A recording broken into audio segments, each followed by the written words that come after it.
যখন আমার রান্না করার সময়টা হয়ে আসে মনটা খালি আনসান আনসান করে, কি রান্ধুম এটাই ভাবতে থাকি।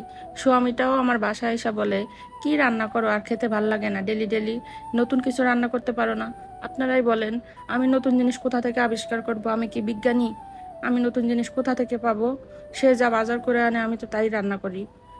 তো ওই যে রান্না করার সময় হলে ফ্রিজটা আধা ঘন্টা খুলে আমি বসে থাকি, কি রান্না করব সেটাই ভাবতে থাকি।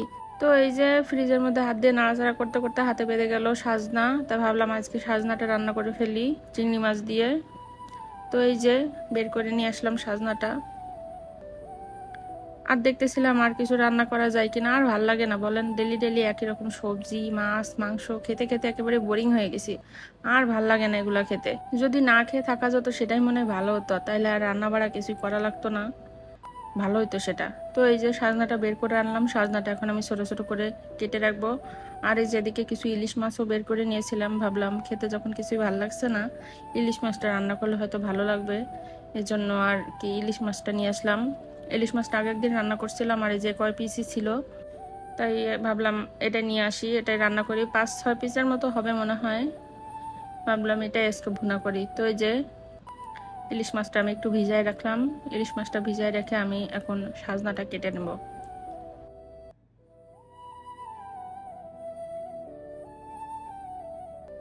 তো এই যে দেখেন আমি সাজনাগুলোকে ছোট ছোট করে কেটে নিয়েছি, সাথে কিছু আলুও দিয়ে দিয়েছি। আসলে আলু ছাড়া তো কোনো সবজি খাওয়া যায় না, যায় কিনা জানি না, আমি খেতে পারি না, আমার আলুটাই যেন সবচেয়ে বেশি খেতে ভালো লাগে। আর এই যে এদিকে মাছটা ভিজে রাখছিলাম, নরম হয়ে গিয়েছে। এখন আমি মাছটা পরিষ্কার করে নিব, মাছের আঁশগুলোকে ফেলে দিব। মাছের পেটের ভিতরে কি ছিল এটা। তো এই যে মাছগুলো আমি ভালো করে পরিষ্কার করে নিয়েছি। 6 পিস হয়েছে মাথাটা দিয়ে, 4 পিস মাছ আর মাথার লেজ। এটাই আজকে ভুনা হবে। আর কিভাবে রান্না করি সেটা আপনারা দেখতে থাকুন। এই যে এখানে আমি একটু লবণ নিয়ে নিয়েছি, মাছটাকে আমি হালকা করে একটু ভেজে নিব। যেহেতু এখানকার মাছ তো সব বরফ দেওয়া থাকে, বরফ দেওয়া মাছ একটু না ভেজে রান্না করলে খেতে ভালো লাগে না, কেমন যেন লাগে। এই জন্য আর কি আমি হালকা একটু ভাজবো। ইলিশ মাছ অবশ্য না ভাজলেই ভালো হয়, কিন্তু আমার একটু হালকা করে ভেজে নিলেই ভালো লাগে, এজন্য আর কি আমি হালকা ভেজে নিব। আপনারা না ভাজলেও পারেন, আসলে ইলিশ মাছটা না ভাজলেই আরও ভালো হয়। আর যে যেমন খায়, আমি এখানে হলুদ লবণ এবার একটু মরিচের গুঁড়া দিয়ে মাছটাকে একটু ভালো করে মাখিয়ে নিচ্ছি।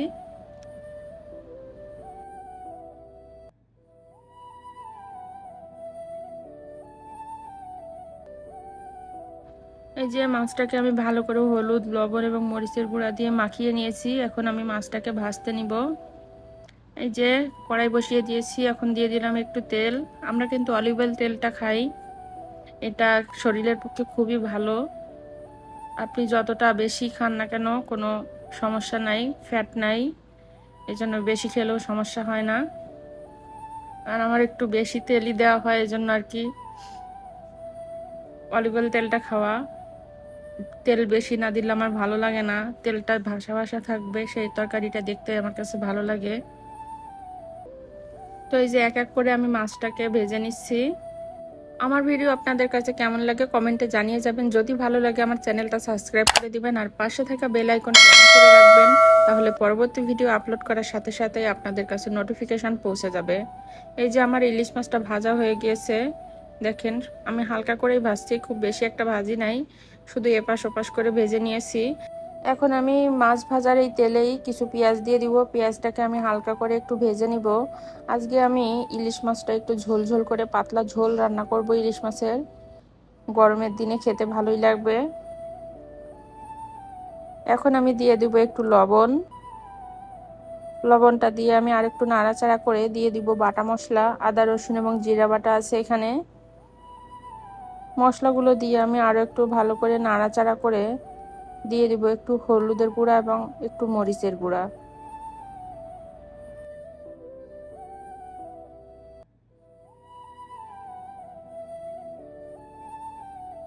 হলুদ মরিচের গুঁড়া দিয়ে আমি একটু পানি দিয়ে দিব মশলাটাকে কষানোর জন্য।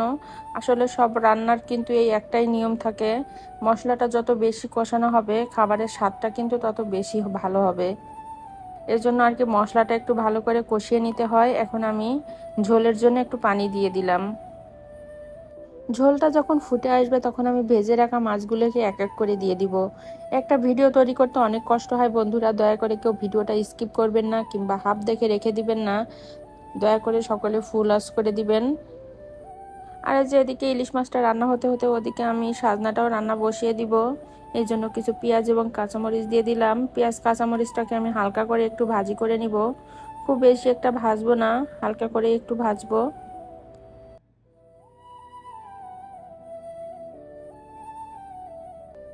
এখন দিয়ে দিলাম সামান্য পরিমাণ লবণ। লবণটা সবাই স্বাদ মতোই দেয়, আমিও স্বাদ মতো দিয়েছি, খুব বেশি একটা দেই নাই, যদি লাগে পরবর্তীতে আবার দিব। এখন আমি চিংড়ি মাছটাকে দিয়ে দিব।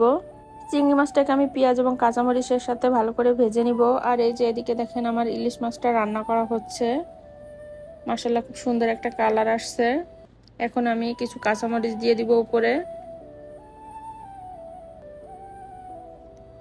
আর এই যে এদিকে চিংড়ি মাছটা ভাজা ভাজা হয়ে গেছিলো, এখন আমি বাটা মশলা দিয়ে দিব, আদা রসুন এবং জিরা বাটা। আসলে আমি সব মশলাই একসাথে বেটে রাখি, একটা একটা করে বাটতে আমার ভালো লাগে না, আর ব্লেন্ডার যেহেতু অল্প দিলে হয় না, সেজন্য আর কি একবারে আমি সবগুলো দিয়ে একসাথেই বেটে নেই। আর এখন দিয়ে দিলাম একটু হলুদের গুঁড়া এবং একটু মরিচের গুঁড়া। যেহেতু কাঁচা মরিচ দিয়েছি এজন্য মরিচের গুঁড়াটা সামান্য পরিমাণ দিয়েছি, ছোট চামচের 1 চামচ। এখন আমি মশলাটাকে ভালো করে একটু কষিয়ে নিব, সেজন্য দিয়ে দিলাম একটু পানি। আমি সব তরকারিতেই মশলাটা ভালো করে কষিয়ে নিই, কষিয়ে রান্না করলে আর কি খেতে আমার কাছে ভালো লাগে।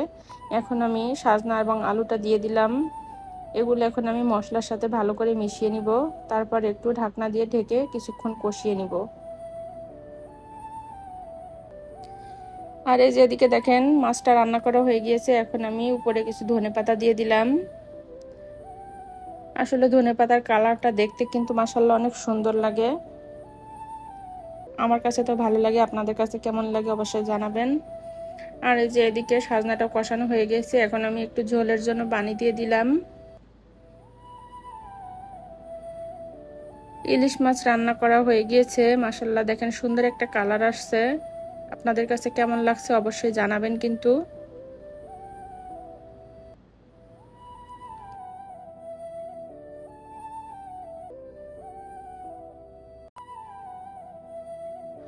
আর এখন এই যে এদিকে সাজনাতে কিছু বেগুন দিব, সেজন্য আর কি বেগুন কেটে নিয়েছিলাম, বেগুনটাকে আমি ভালো করে ধুয়ে নিয়েছি, এখন সাজনার ভিতরে দিয়ে দিব।